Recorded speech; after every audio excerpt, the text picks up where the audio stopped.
Hello and welcome back to Think Tank Sports. Think Tank Sports, where we think and you listen.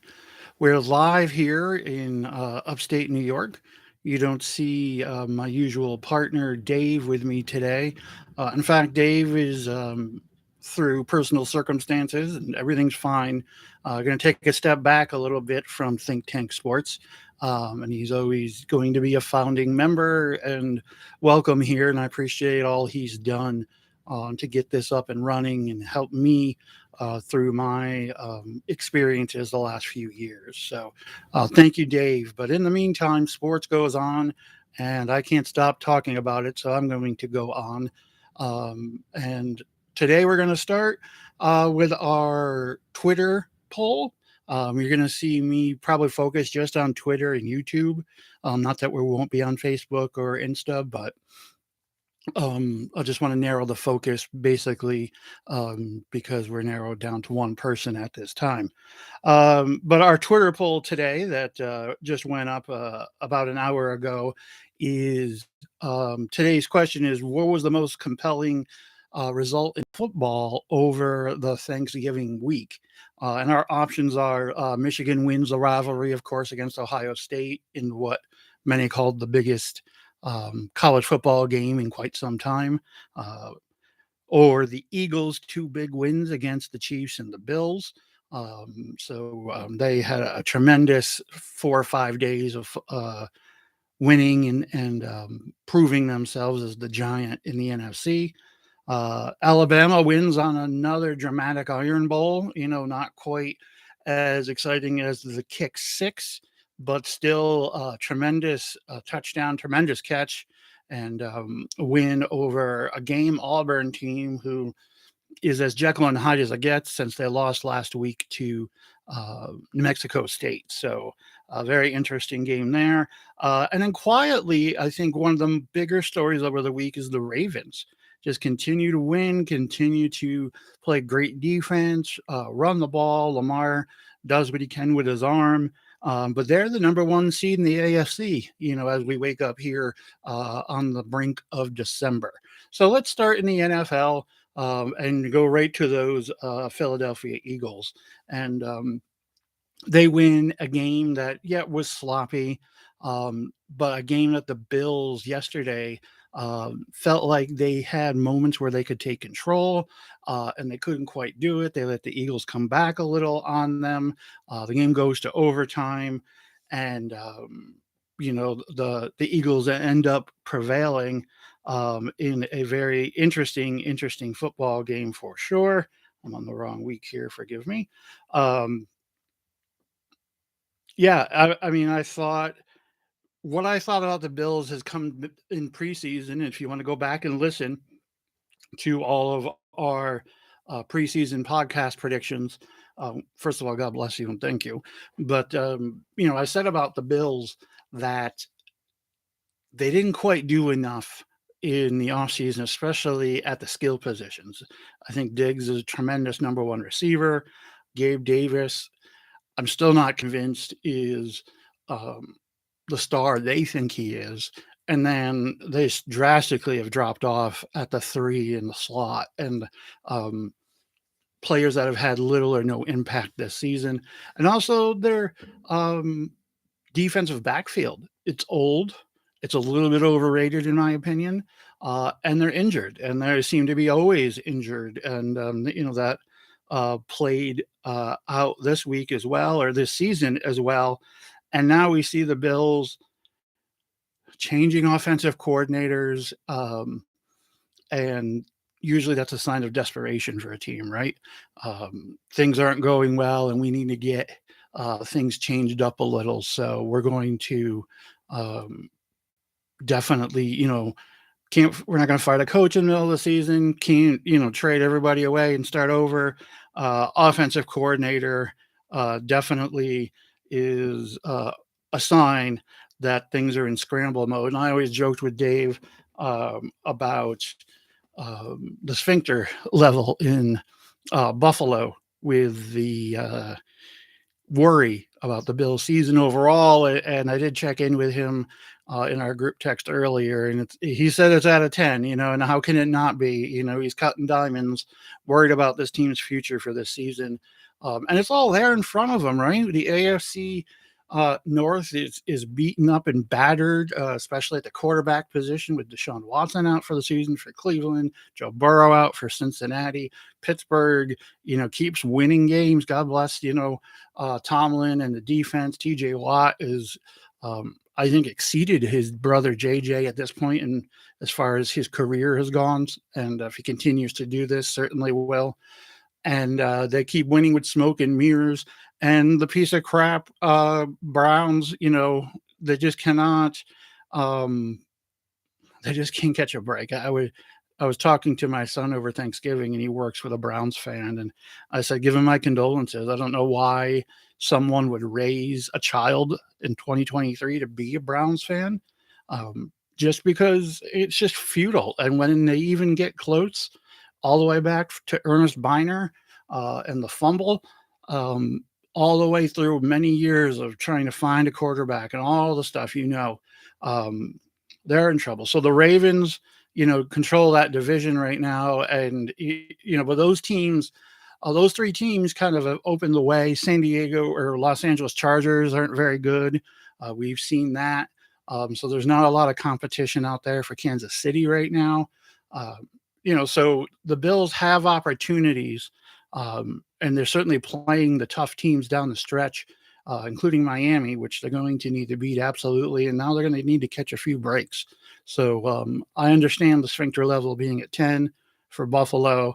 They just can't keep doing what they're doing. Josh Allen was 29 for 51 attempts, 329 yards, 2 touchdowns, and an interception. That's about, as and he ran the ball tough too. He ran 9 times for 81 yards and 2 TDs. So he had as good a Josh Allen game as you can have, and they still couldn't beat the Eagles. You got James Cook, 16 rushes for 43 yards. It's not good enough. Not good enough. And when you see what Zach Moss and Singletary are doing on other teams this season, it wasn't a lack of talent at running back. It's definitely the offensive line and possibly the play calling, right? Of course, that has stopped them, and they have Latavius Murray, who's, next time he gets hit hard, is going to crumble into dust. He's that old. I give him some respect. So what's Buffalo to do right now? I don't think there's anything. They're just going to have to, keep playing hard and hope the ball bounces their way at this point. I think they're in trouble. But I started out saying we're going to talk about the Eagles. So the Eagles ascend to 10-1. Certainly the NFC East is theirs. I know Dallas is still lurking, but ultimately I don't believe in that team at all. And the NFC, which at the beginning of the season I said was a 3-headed monster, much like in college football, the Big Ten East has the 3-headed monster of Ohio State, Michigan, and Penn State, and everybody else is just playing for, I don't know, the Meineke Car Care Bowl, or the Duke's Mayo Bowl, if you will. But Philly is just impressive. The Niners have fallen off a little. They're back a little bit. And we're going to find out this week because the Eagles and the Niners play Sunday at 4:25 in the America's Game slot on Fox. So you get Joe Buck and Aikman, and another litmus test for Philly. But even if they lose that game, unless they get blown out, I think they've proven they can hang with the big boys. Now this game's important down the line for home field advantage and to really, have the NFC go through Philadelphia. They want to put the Niners away. And then I'm sure they want to make a point too, right? And then they play, so they have the Niners, the Cowboys, the Seahawks, the next 3 games. And, 3 tough teams, although the Seahawks are not what people wanted them to be. Geno Smith just, I feel, is who we thought he was, to borrow a phrase. And so he's not exactly getting it done anymore, and they're not running the ball in Seattle, which is a theme for me. Obviously, I'm a little bit old school defense and running game, run to set up the pass. And with Lockett and Metcalf and those guys, I understand why Smith and Jigba, uh, talented core, a talented group, but if you're predictable, you're predictable, and I'm sure Pete Carroll knows that. He's got more football knowledge in his little pinky than I do, in my entire big bad body. So then the Eagles finish with my Giants, Cardinals, and Giants again. And while it is Victory Monday, I'm popping and repping the shirt. 2 games in a row for the Giants. Yes, it's the Commanders and the Patriots, but you got to beat the bad teams. When what they've done the last few weeks for the Giants has proven uh, that they haven't given up. Dable has not lost the locker room. There's some made up story about him and Wink Martindale being at odds that they put that to bed yesterday. Uh, no problem. So the Giants games, at the end of the season, probably won't mean a lot to the Eagles at that point, record wise. They'll already be pretty set up, but should dominate those games. The Eagles are leaps and bounds better right now. So and the Cardinals, I think, are trash. So next 2 weeks, the Eagles are going to really um, push to make a statement against the Niners and the Cowboys, and then they can get healthy and get right and head into the playoffs. So the Eagles, impressive wins, and they won last Monday against the Chiefs. So I included that in the Thanksgiving Day week poll. The other NFL team, like I said, are the Baltimore Ravens. And if you look at the Ravens right now, they are coming in at 9-3, but the number 1 seed in the AFC. So right now they would play the Colts, which is a huge difference in talent and where the team is. The wild card teams in the AFC right now, and this is why I say the Bills still have a chance, are the Steelers, the Browns, and the Colts. In the hunt, in the hunt graphic, you have the Texans at 6-5, the Broncos at 6-5, and the Bills at 6-6. So those are teams I would expect the Bills to leap over. Now, the Bills, have a tough, like I said, tough schedule going home, but they're right there. But the Ravens just keep winning football games, 4-2 at home, 5-1 on the road, and that's really when you start looking at what teams are going to compete on the road in the playoffs. And you look back at the Ravens so far this season, 5-1, 6-3 in their conference, which is isn't great, but pretty good, obviously. So I just think the Ravens, if they continue to get healthy, of course, Andrews is a huge loss for them. There's no doubt about it. But I think Odell seems to have hit the fountain of youth a little bit. Whatever you want to say about that, he's certainly done that. So he's starting to look good. But Flowers is a tremendous weapon, and they just have guys that are getting it done for them. And all else fails, Lamar's going to run, just as hard, or not more than Josh Allen, and get it done. So the Ravens quietly there in the AFC in the number 1 seed. Of course, the Chiefs still have to be dealt with. There's no doubt. We all know, everyone's talked about their lack of talent on the skill side. Kelsey's slowed down a little. He's not running the deep routes or the post routes and scoring touchdowns, but he's still getting the job done at a high level for them. But I'm just not convinced that there's another receiver on the team that they can count on in the stretch. If you tell me Kadarius Toney, you're just not paying attention. So, but the Chiefs will be there. We know that. The Jaguars are a little bit of a paper tiger at 8-3. When we did our tier maker a few weeks ago, Brendan Burke rightly pointed out they haven't really beaten anybody, and they continue to do that. Their future's bright. Don't get me wrong, but they're in good shape. And Miami, the same thing. A little bit of a fraud there too, I think. Anytime they've gone up against a perceived superior opponent, they've wilted. So they've got a lot to prove. So it should be interesting going down the stretch. Overall in the NFL, there's a lot fewer very good football teams than I can remember in previous years. Like there's a handful of good teams, and then there's the rest of the league.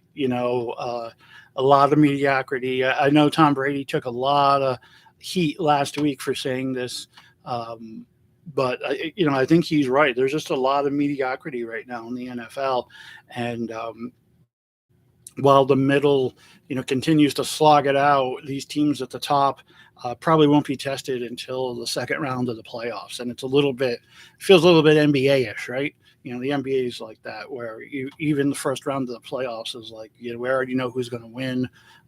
Aside from the oddball, um, different results, or upsets in the NBA early rounds, and that's what we have here in the NFL this year. So it'll be interesting to see, what happens going forward. Of course, I'll be paying attention and hopefully bringing on other people to help me pay attention to these things as we go forward. Let's talk about college football real quick. Um, College football regular season is already over, folks. So, that's kind of breaks my heart a little bit. That we're already at conference championship week, and we'll get into some of the matchups at a minute. But I'm just going to go down the rankings and talk about a few of the teams. Georgia just continues to be 1,000-pound gorilla with a chainsaw for a deck. I don't know what else to say. September they kind of cruised, but they've cranked it up. Obviously, a huge game with Alabama this week. If Alabama can pull off a win, then you'll have two SEC teams with one loss, and Alabama as the champ. Now, are they going to leave Georgia out of the playoff, even if they lose to Alabama? I cannot imagine that whatsoever. Two-time defending champs losing, in their conference championship game, especially if it's a close game. There's no way. I mean, Georgia would have to lose, 48-0, to really even be considered left out. I would imagine. So huge game, for Alabama. The playoffs start this week, for them. Michigan with a huge win against Ohio State. Continue to just run the ball, run the ball, run the ball. McCarthy made the throws he needed to make, and the Michigan defense. I was really impressed with their pass rush. I didn't think they had that still.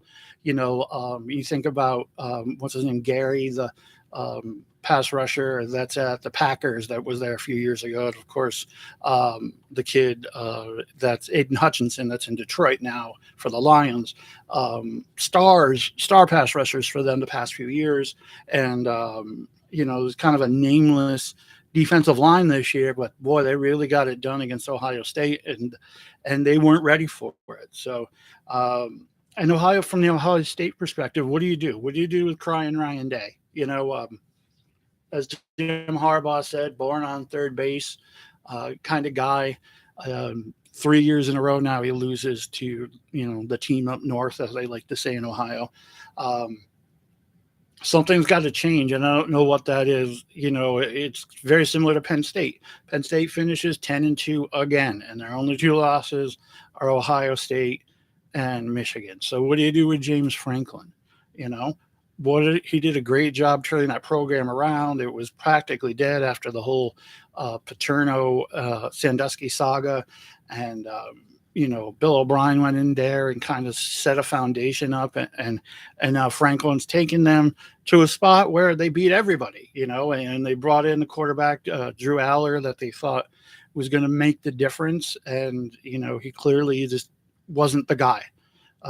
He was fine, but that's not good enough against Ohio State and Michigan. You can't just be fine.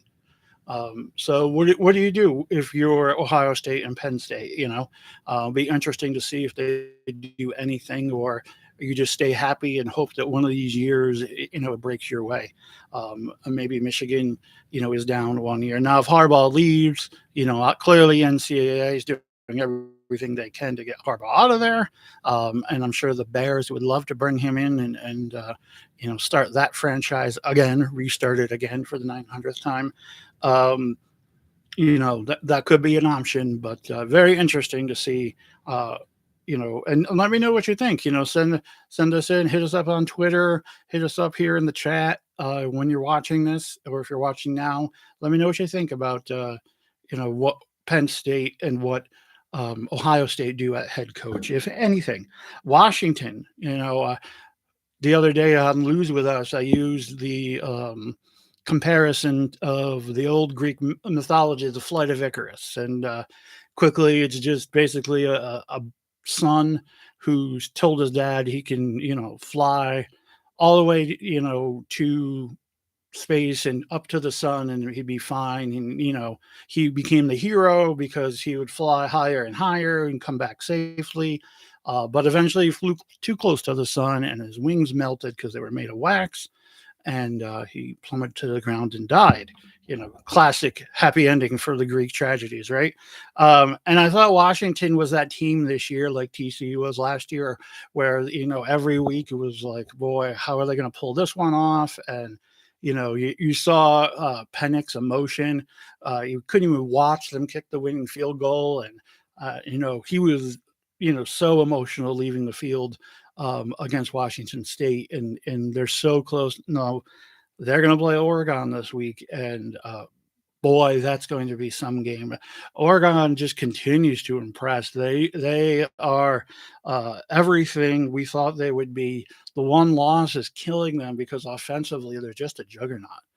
But the team I really want to talk about is Florida State. They could end up the ACC champion, undefeated, and not be in the playoffs. They, of course, lost their number one player overall, their number one quarterback, Jordan Travis. And they played a very tough, a very game Florida team this week and pulled out the win with Tate Rodmaker as their quarterback. Still a ton of talent on that team. Keon Coleman is going to be a number one receiver somewhere in the NFL in the very near future. Their defense is just full of stud athletes. They fly to the ball. I still think they're a very, very, very good football team. But much like in basketball for the NCAA, when, the star gets hurt, they're going to drop them down in seeding when tournament time comes.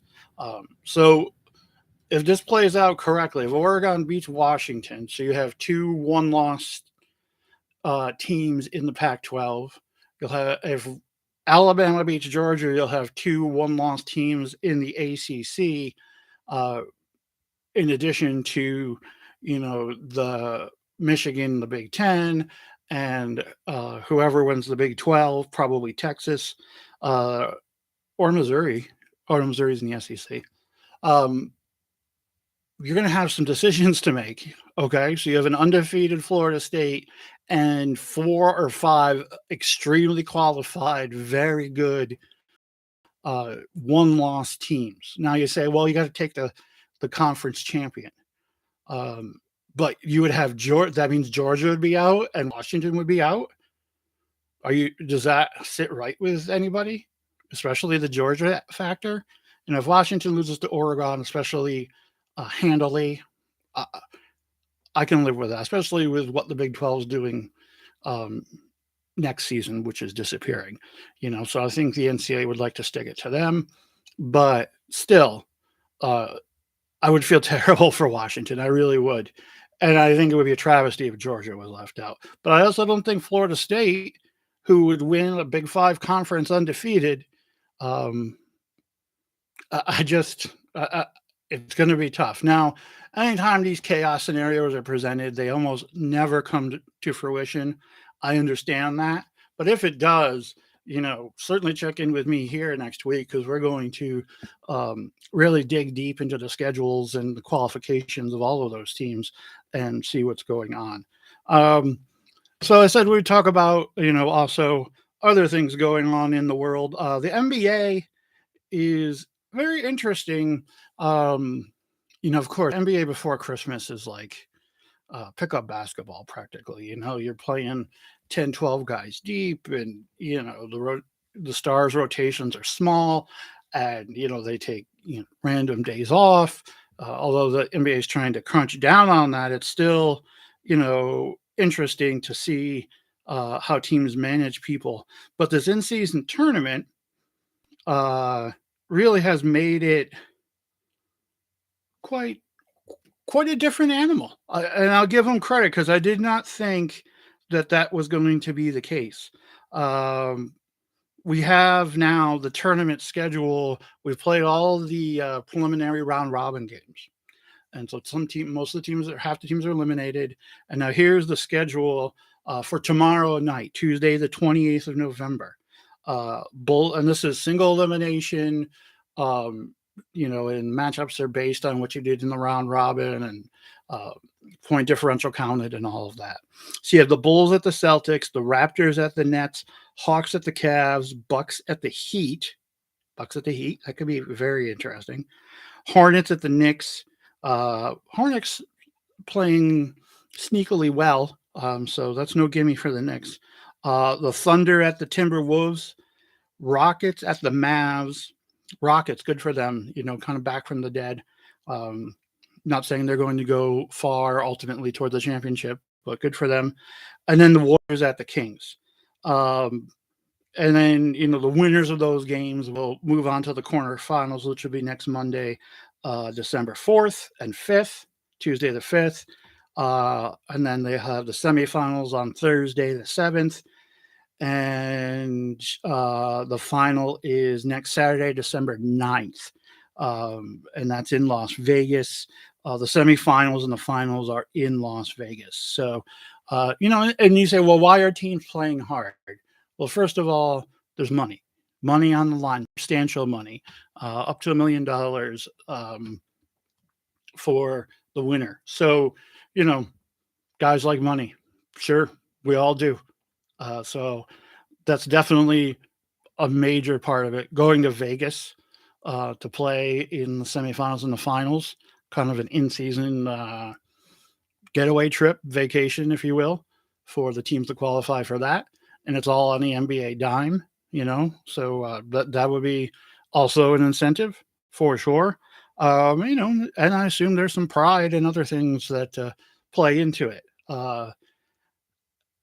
I think at first I was skeptical of when they played this tournament because I figured it would be more interesting after December, after the Christmas, big schedule. But I take it back. I stand corrected, or I sit corrected, that I think they put it at the right spot. So this will be all done by December 9th. Then you'll be in full college football and NFL, college football bowl season, NFL end of season playoff setup. And then, Christmas Day, they're going to hit you again with their big schedule. And the NBA, will take back over as they usually do. So good job out of the NBA, trying something new. I'm not a huge fan of some of the courts or the uniforms, but, it's all about merchandising, right? Merchandising. So, I don't blame them from trying to make a buck too. That's what they're in the business for. So check out these, if you're a basketball fan, there should be some intense games coming your way. Now, what is useless is college basketball has started, and you have all these, Atlantis under the sea and Maui championships, and I understand it builds character for teams that want to go far at the end of the year tournament, gives them some experience playing back-to-back days and, seeing what they've got. But it really is useless. After the first of the year, conference games will start, and, that'll be the beginning of more intense, more competitive games. But, if you have time, you're not watching anything else, your wife or girlfriend is out, with the ladies or Christmas shopping or whatever, throw some of these games on just to get an idea of who is doing well. Let's look at the rankings real quick. Okay, Purdue. This kid, Zach Edey, I am not a fan. I love the big man. Don't get me wrong. I love all big men. I have a special place in my heart. But this kid is just so stiff and so deliberate. And it just doesn't seem. I don't know. He has no personality. No personality. But they're dominant at 6-0 and number one. Arizona also undefeated. Marquette is third. UConn, the defending champ. Kansas, Houston, Duke, Miami, Baylor, Tennessee.